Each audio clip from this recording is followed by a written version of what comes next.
Selalu berdoa kepada Allah Azza wa Jalla dan jangan berhenti masalah doa ini. Kalau doa ini tentunya ringkas definisinya adalah curhat. Ya, penyampaian kebutuhan kita kepada Allah Subhanahu wa taala, gitu kan? Dan ini ya, kalau mau diterima oleh Allah lakukan 5 hal. 5 poin diterimanya doa. Yang pertama ikhlas kepada Allah Subhanahu wa taala, ikhlas. Enggak ada yang lain. Ikhlas semua ini. Wa ma umiru illa liya'budullaha mukhlishina lahu dinahu hunafa, al-ayat. Allah tidak perintahkan mereka kecuali untuk mengikhlaskan. Jangan karena riya, jangan karena mau dipuji, jangan karena terpaksa, jangan karena rutinitas, memang karena ikhlas kepada Allah SWT. Dan di sini kata Nabi SAW, ya, kenalilah Tuhanmu di waktu kamu lagi senang, dia akan kenali kamu pada saat kamu lagi susah. Jadi walaupun kita lagi sehat, minta. Saya bilang tadi kata kuncinya, lebih besar pahalanya minta dipertahankan nikmat daripada sudah hilang nikmat baru kita minta dikembalikan. Yang pertama ikhlas. Yang kedua, ya, tidak tergesa-gesa dalam ucapan lisan dan dalam menunggu proses penerimaannya. Kata Nabi SAW dalam hadis Bukhari Muslim, yustajabu li ahadikum ma lam ya'jal. Pasti diterima seseorang di antara kalian permintaannya selama tidak tergesa-gesa. Kata para sahabat, wa kaifa ya'jal ya Rasulullah? Bagaimana cirinya orang yang tergesa-gesa? Beliau mengatakan, qala yaqulu da'autu wa lam yustajabu li fatarakat du'a. Dia mengatakan saya sudah berdoa tapi belum lihat hasilnya, maka dia pun meninggalkan doa. Yang ketiga adalah menjauhi makanan, minuman, pakaian haram. Kata Nabi SAW dalam hadis Bukhari, seseorang yang rambutnya berantakan, bajunya kotor, tidak pakai alas kaki, mengatakan, ya Allah berikan, ya Allah kasih, tapi Allah tidak berikan. Bagaimana Allah bisa kasih sementara makanan, pakaian, minumannya haram? Nggak boleh.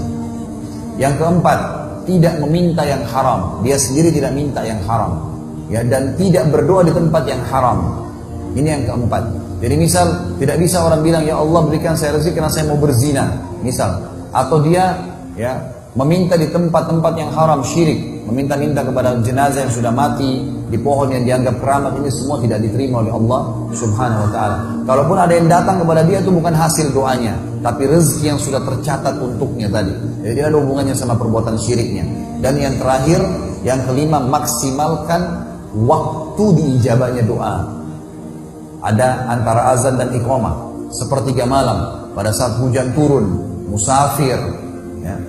Kemudian orang yang terzalimi, pada saat perang sedang berkecamuk. Ini semua waktu-waktu mustajab doa.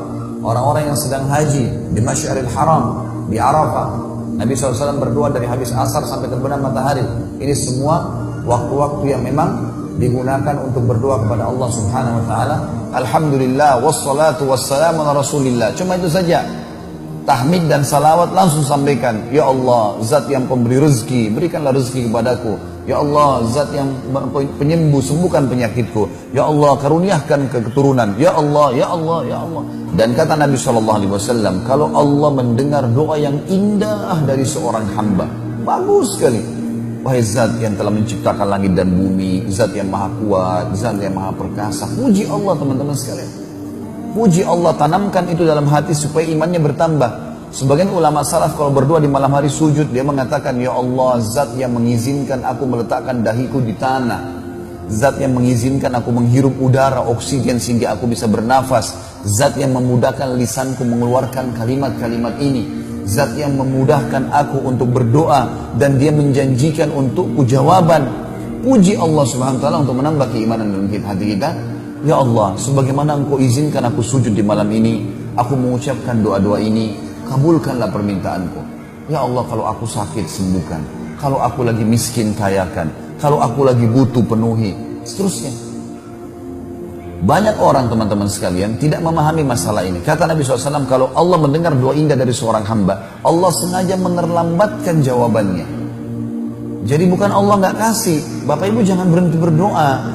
Allah kasih, tapi Allah terlambatkan. Kenapa?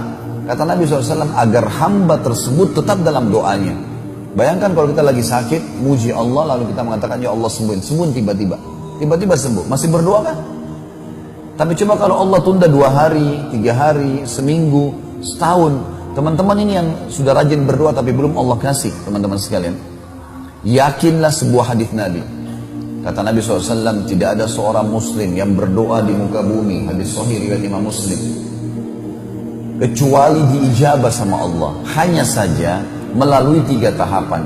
Kalau Bapak lapar nih, terus Bapak berdoa sama Allah, ya Allah hilangin lapar saya. Hilang tiba-tiba? Ada proses. Kita makan, ada yang kasih makanan, mungkin kita masak. Minimal ngunyah dulu, telan dulu, baru kemudian hilang laparnya. Capek, letih, ya Allah capek, letih. Baik, Allah hilangkan. Dengan cara tidur dulu, istirahat. Nggak langsung hilang, spontanitas. Jadi ada proses, gitu kan? Nah ijabah dari Allah datang ada prosesnya. Nggak spontanitas begitu, nggak seperti sulap-sulapan gitu. Kemudian yang kedua, kata Nabi SAW, yusraf an husu. Bisa dihilangkan musibah yang tadinya harus kena dia, hilang, nggak jadi kena.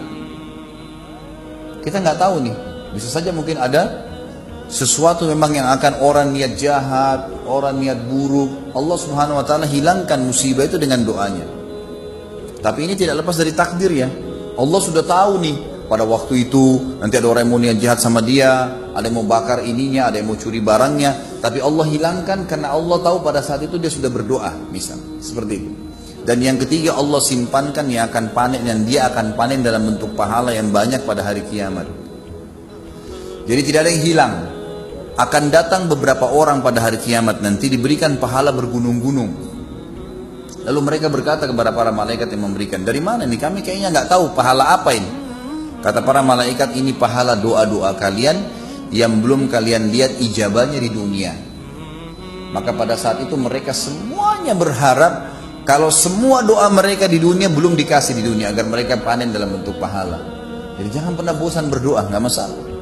Nah, itu ibadah terus ada pahalanya. Terus ada pahalanya.